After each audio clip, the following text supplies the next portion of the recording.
Bonjour, bienvenue dans cette nouvelle vidéo où nous allons traiter l'exercice 2 de l'examen de rattrapage. Et cet exercice est sur l'analyse de vitesse à l'aide de polygones. Alors avant de passer à l'énoncé, voyons voir les fondements de cette analyse de polygones, c'est-à-dire en utilisant des polygones de vitesse. Alors, on va considérer un corps rigide et sur ce point-là, sur ce corps-là, on va considérer deux points A et B. Dans le repère orthonormé OXY, le point A est là les coordonnées XA, YA, et sur le même repère, le point B est là comme coordonnées XB, YP. Alors, si je trace un segment de droite entre A et B, ce segment de droite fait, par exemple, par rapport à l'axe des X, un angle θ.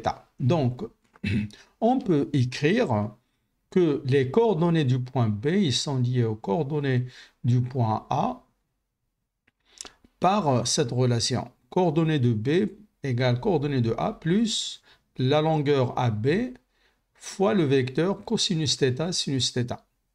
Donc pour trouver par exemple XB, il suffit d'ajouter à XA la projection de AB sur l'axe des X qui donne AB fois cosinus θ. Idem pour YB, YB c'est Y de A plus la projection de AB sur l'axe des Y qui donne AB fois sinus θ. Et donc pour faire l'analyse de vitesse, donc il suffit de dériver ces coordonnées par rapport au temps. Donc on va dériver ce vecteur-là par rapport au temps, se dériver par rapport au temps et se dériver par rapport au temps. Alors ce qu'il faut noter, c'est que la distance AB est constante. Pourquoi? Parce que A et B sont sur le même corps rigide. Donc la distance entre les points, le corps rigide, donc indéformable, la distance entre les points, elle est invariable. Et donc AB est constante, donc quand on va dériver, on va considérer que ça c'est une constante. Allons-y. Donc, la dérivée par rapport au temps des coordonnées du point B, c'est x point B. X point, ça veut dire c'est la dérivée par rapport au temps de x. Donc, x point B, y point B égale x point A, y point A, AB constant. Donc, on va dériver ce vecteur-là. Donc, la dérivée de cosinus θ, c'est la dérivée de θ par rapport au temps fois la dérivée de cosinus qui donne un moins sinus. Et donc, je vais sortir le oméga, le mets à l'extérieur du vecteur. Idem, la dérivée de sinus θ, c'est la dérivée de θ fois la dérivée de sinus qui est cosinus. Et donc, oméga, c'est la dérivée par rapport au temps de l'angle. Et donc, c'est la vitesse de rotation angulaire. Je peux écrire que la vitesse du point B, un vecteur, le vecteur qui va avoir comme composante x point B, y point B, je l'appelle VB, un vecteur. Donc, le vecteur VB, c'est égal au vecteur VA plus ce vecteur-là, je vais l'appeler la vitesse de B par rapport à A. Donc, AB oméga moins sinus θ cosinus θ, je vais l'appeler le vecteur vitesse de B par rapport à A. Alors, donc j'ai noté ce vecteur, la vitesse de B par rapport à A. Alors, si je considère maintenant que le corps rigide qui contient les points AB est en train de tourner à une vitesse oméga dans le plan XY, cela veut dire que la vitesse oméga en toute rigueur, c'est un vecteur. Donc, grand oméga vecteur, c'est égal à oméga suivant Z. Donc, si le corps est en train de tourner à une vitesse oméga instantanément, donc je peux définir un vecteur qui est égal à oméga fois Z. Alors, calculons maintenant le produit vectoriel de oméga vecteur et le vecteur AB. Donc, pour ce faire, c'est très simple. Il suffit de calculer le déterminant de cette matrice-là. Sur la première ligne, on met les vecteurs du repère orthonormé x, y, z. Sur la deuxième ligne, on met les coordonnées du vecteur oméga, dont le même repère. Et donc ici, oméga, il a une seule composante suivante z, et donc les composants suivants x, y, ils sont nuls. Et la troisième ligne, c'est les composantes du vecteur AB dans le même repère. Et donc, suivant x, j'ai AB cosinus θ, suivant y, j'ai AB sinus θ, et suivant z, 0, puisque le corps est en train de tourner dans le plan x, y. Et donc, en calculant le déterminant de cette matrice, j'obtiens c'est x fois le déterminant de cette sous-matrice, 0 oméga AB sinus θ 0, moins y vecteur fois le déterminant de la matrice 0 AB cosinus θ oméga 0. Et puis, il n'y a pas de troisième composante parce que ça fait z vecteur fois la matrice 0 AB cosinus θ 0 AB qui est nulle. Et donc, ce produit vectoriel, il a deux composantes, une suivant x et l'autre suivant y. Donc, la première composante suivant x, c'est 0 fois 0 moins oméga fois AB sinus θ. Et la deuxième composante suivant y, donc ça donne 0 fois 0 moins oméga AB cosinus θ. Alors, ça donne, première composante, si je mets AB oméga en facteur, donc AB oméga moins sinus θ, et puis je vais avoir moins cosinus θ, c'est cosinus θ. Qu'est-ce qu'on remarque? Ce que j'ai appelé la vitesse de B par rapport à A n'est autre que le produit vectoriel de la vitesse de rotation et du vecteur AB. Donc VB par rapport à A, c'est oméga vectoriel AB. Alors, qu'est-ce que ça veut dire en fait? Ça veut dire que la vitesse relative de B par rapport à A, elle est dans le plan, puisque le vecteur résultat d'un produit vectoriel, elle est perpendiculaire aux deux vecteurs. Comme oméga est suivant z, ça veut dire que la vitesse de B par rapport à A, elle est perpendiculaire à z et par conséquent, elle est dans le plan x, y. Deuxième information que je peux tirer, c'est que la vitesse de B par rapport à A, elle est normale à AB. Elle est perpendiculaire à AB.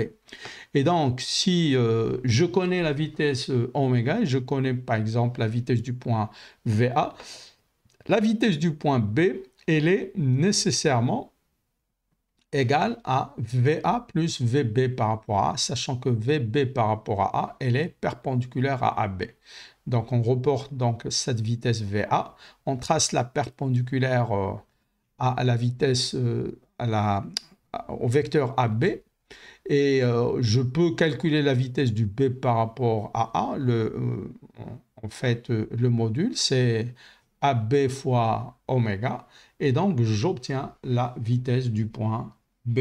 Alors, nous allons maintenant passer à l'énoncé de l'exercice pour utiliser ce qu'on vient de voir au mécanisme à 6 bars que nous avons déjà vu dans le premier exercice. Donc, l'énoncé dit que dans cette partie, la barre R2 tourne à une vitesse de 1 radian par seconde, pour simplifier.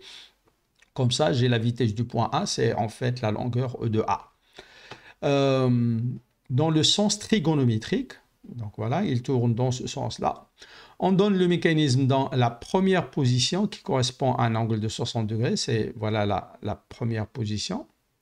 Et puis, on donne aussi la position du mécanisme où on a le point C hein, de la barre 5, l'extrémité de la barre 5, qui se trouve à la même position que le point C relatif à la première position. Donc, dans cette position-là, en fait, le point C, il est en train, quand je considère que le point C est sur la barre R5, ici en très fort, il est en train de se déplacer dans ce sens-là. Ça veut dire de droite vers la gauche. Et puis, le même point C, dans cette configuration, en pointillé, il est en train de se déplacer dans, comme on va le voir, dans l'autre sens. en tout cas. Donc, le point C correspond à deux positions. Donc, le point C, ça représente donc l'extrémité de la barre 5 et pour toute position entre CD et CG que nous avons trouvé, il peut être en fait dans cette position-là pour deux configurations du mécanisme.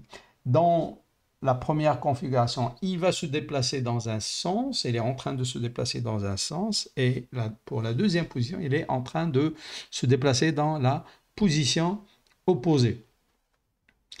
Donc c'est ce que j'ai dit dans l'énoncé. Dans la première position, c'est en train de se déplacer de droite vers la gauche, et dans la deuxième position en pointillé, c'est en train de se déplacer de gauche vers la droite. On donne la vitesse VA et VA2, qui correspond à une vitesse de 1 radian par seconde. Maintenant, on passe aux questions. Trouvez graphiquement les vitesses du point B puis C en utilisant le polygone de vitesse, et on demande de ne pas utiliser l'équiprojectivité.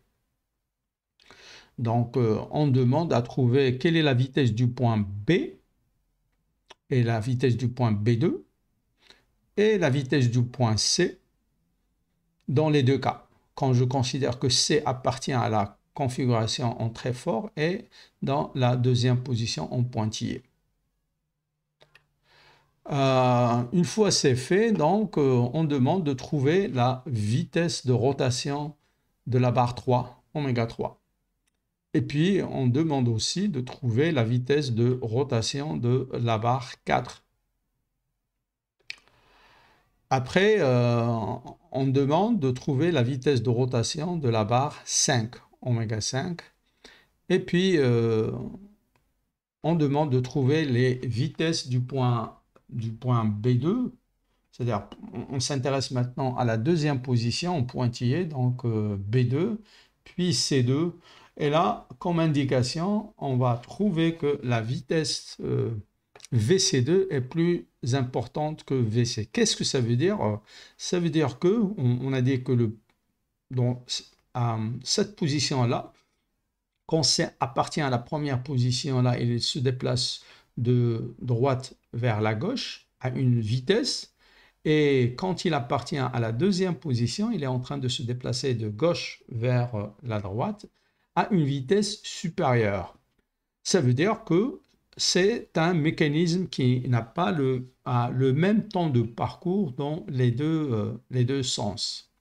Donc pour une position donnée, quand il se déplace dans une direction, il le fait à une vitesse supérieure par rapport à l'autre direction. Allons-y, on va passer maintenant à GeoGebra pour traiter ce problème. Donc nous voilà sur GeoGebra. Donc la première chose que je vais faire, c'est je vais prendre ce vecteur-là et je le reporte ici. Voilà. Donc après, je vais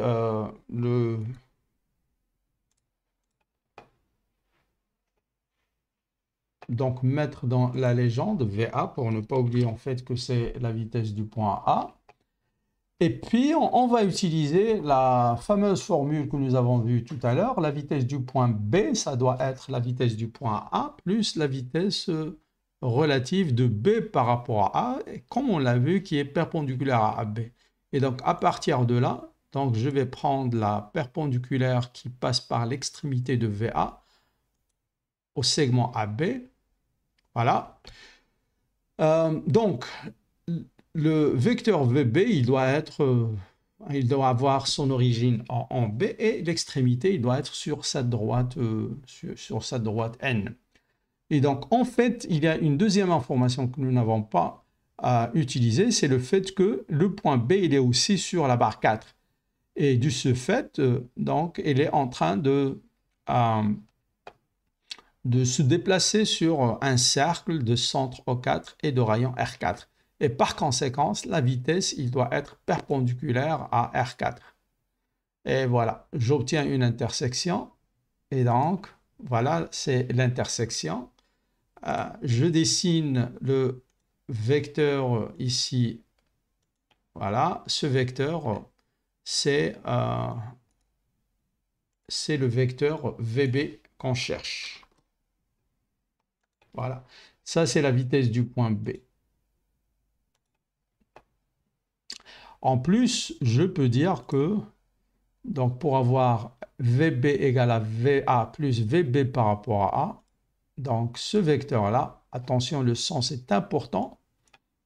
Okay. Donc ce vecteur-là, c'est la vitesse de B par rapport à A. Je le mets aussi en rouge.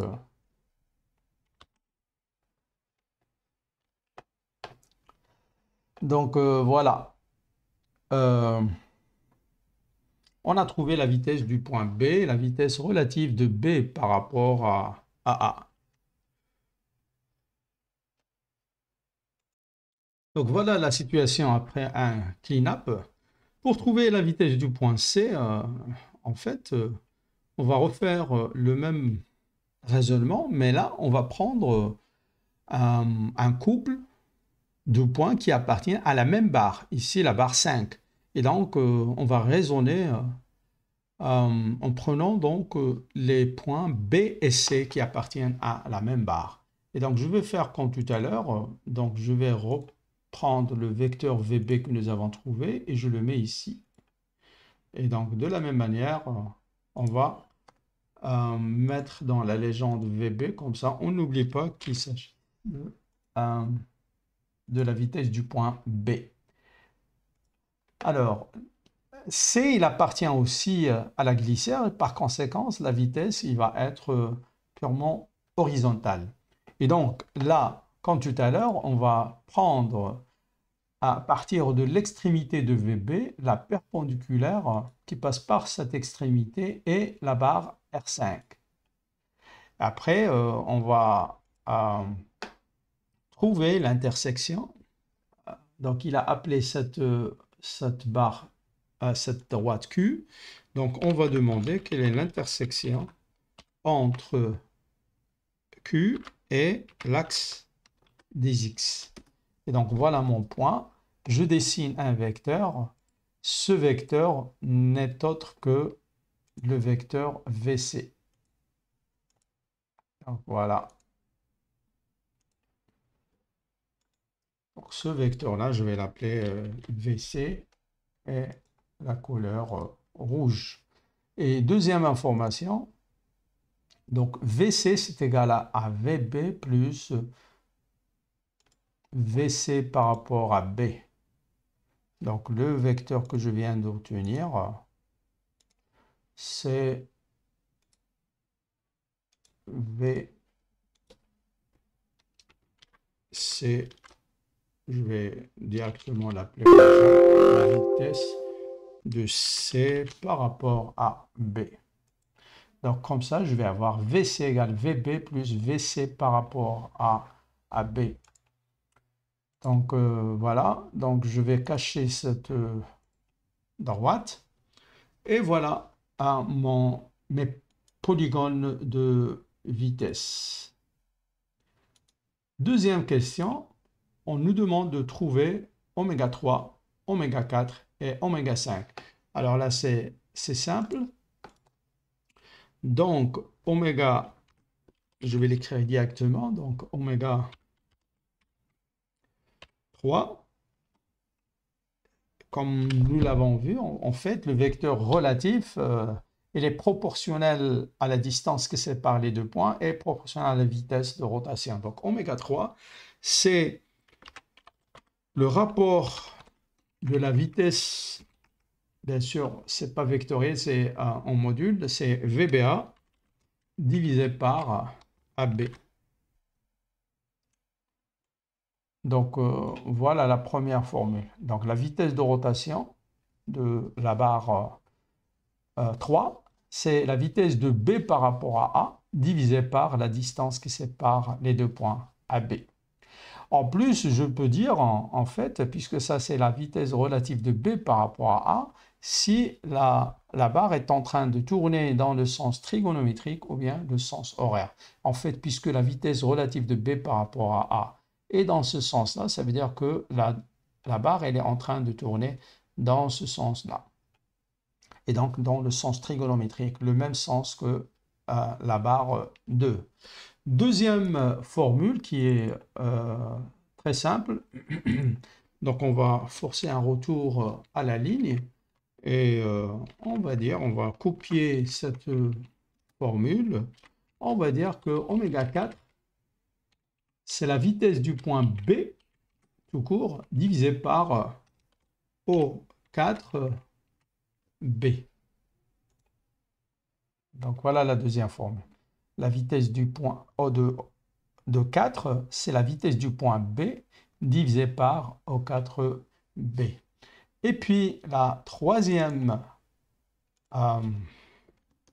vitesse de rotation, oméga 5,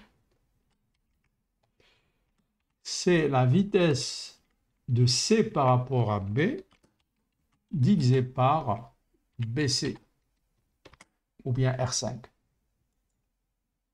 Donc voilà les trois vitesses de rotation. Donc on va revenir à l'énoncé pour voir est-ce qu'on n'a pas oublié quelque chose. Donc voilà, on a répondu à la première question, à la deuxième, à la troisième et à la quatrième. Maintenant, on va s'attaquer de la même manière d'ailleurs au mécanisme dans la deuxième position qui donne le même point C. Donc, je peux toujours utiliser exactement la même méthode, ça veut dire à partir de l'extrémité de VA2, tracer la perpendiculaire au segment A2, B2, puis tracer la perpendiculaire qui passe par B2 au segment O4, B2 et trouver l'intersection, comme je peux le faire directement en tapant une commande. Donc, intersection de deux objets. Donc, le premier objet, c'est la perpendiculaire qui passe par un point à une certaine droite ou bien un segment. Et donc ici, B2', alors j'ai vérifié, le segment A2B2, il s'appelle ici M. Et la deuxième, c'est la perpendiculaire, le point B2, et j'ai vérifié, le segment, il s'appelle H. Et donc, ça donne un point de voilà. Et donc,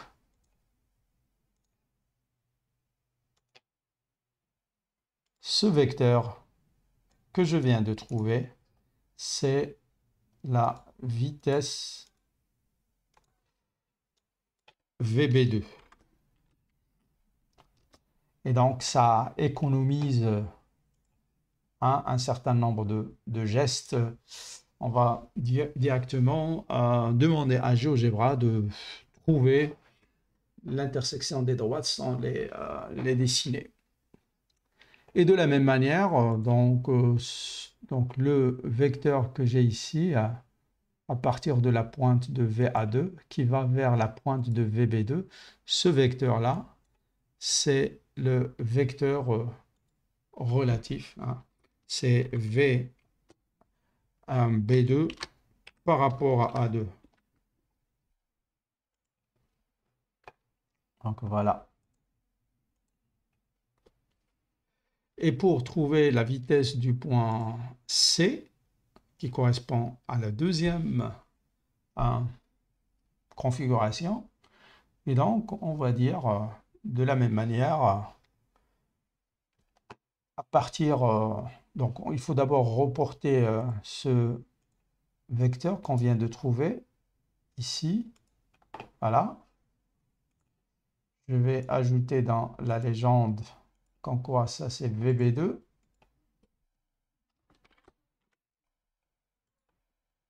Et donc, à partir de là, on va tracer la perpendiculaire à ce segment-là, le segment K. Ok, donc je vais le faire directement sans tracer les droites. Ce point-là, comment il s'appelle? Il s'appelle C' underscore 1. Donc, on va dire intersection entre quoi et quoi. Donc, le premier objet, je le connais, c'est l'axe des X. Voilà. Et le deuxième point, c'est la perpendiculaire qui passe par C' underscore et puis un entre crochets. Voilà. Et le segment s'appelle K. Donc, je trouve le deuxième vecteur qui est VC2.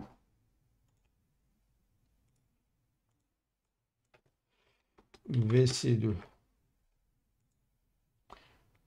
Alors, qu'est-ce que ça veut dire en fait? Donc, j'ai VC, VC2. Donc, voilà mon VC2 et mon VC. Alors, déjà, c'est pas le bon. VC. Le premier, il est toujours sélectionné.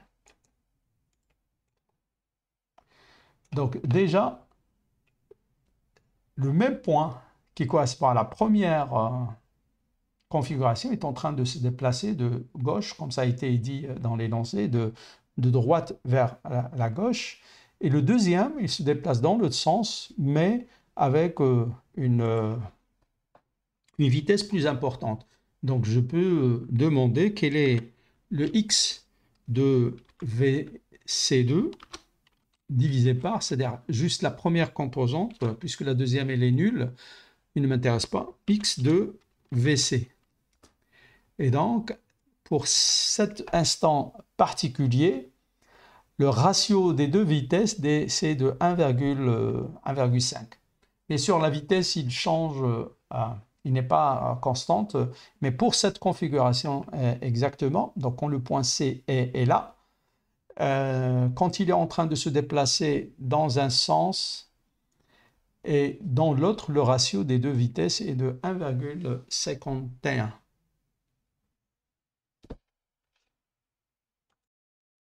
Donc là, j'ai changé la formule du rapport en prenant la valeur absolue.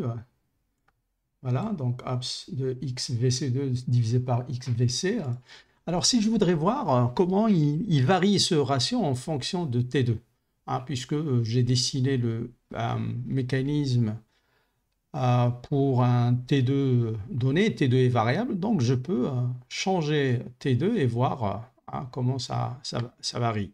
Donc j'ai pris un point que j'ai appelé ici H, il a comme coordonnée T2, et puis D-10. Pourquoi le moins 10? C'est juste pour éviter qu'il soit à l'intérieur voilà, de mon mécanisme. Donc je fais une translation vers le bas parce que j'ai vu ici, j'ai un peu d'espace libre et donc je prends moins T2.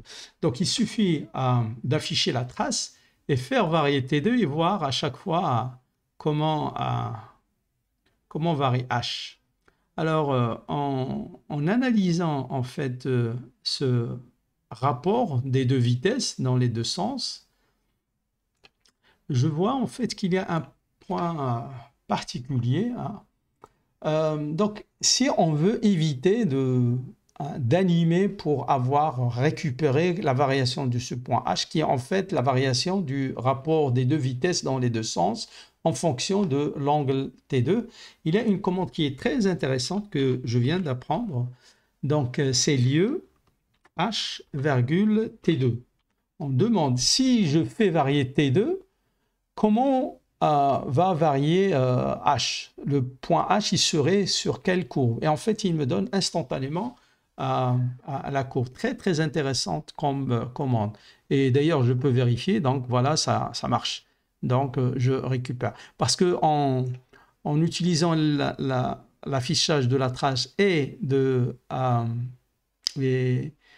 la variation donc, du paramètre T2, ici, En fait, dès que je fais déplacer le graphique, la trace s'efface et c'est pas bien. Donc voilà, donc je peux avoir euh, la trace sans animation. Alors, je vais prendre le point H, donc je le copie, voilà, et puis je vais demander à tracer un segment, et là je vais remplacer T2 par ses extrémités. Donc T2 il varie de 0 jusqu'à 2π, voilà, et puis il y a un ratio qui m'intéresse, c'est 1. Quand est-ce que les deux vitesses sont égales? J'ai oublié un T. Voilà. Alors là, c'est intéressant. Donc, je vois que la courbe, c'est-à-dire le ratio, elle est tantôt supérieur à 1, tantôt supérieur à 2. Donc, il y a des cas où VC2 est inférieur à VC.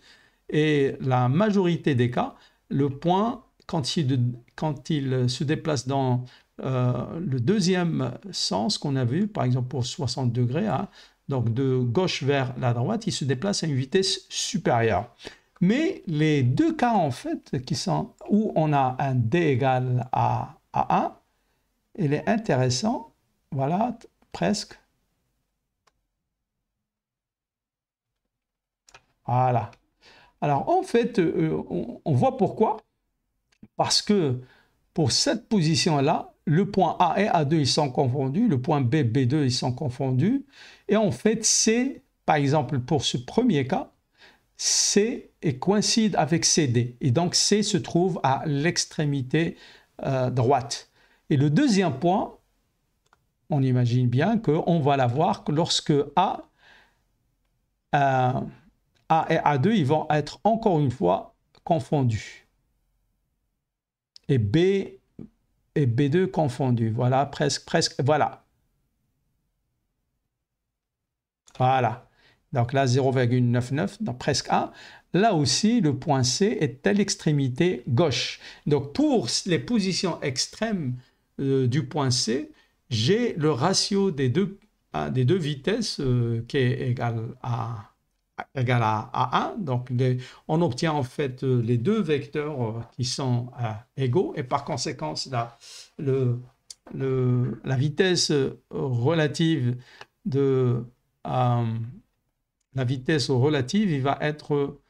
il va être nul si je ne me trompe pas. Donc voilà ce que j'allais à ajouter à ce qui a été fait, même si ça n'a pas été demandé dans l'examen. Merci pour votre attention.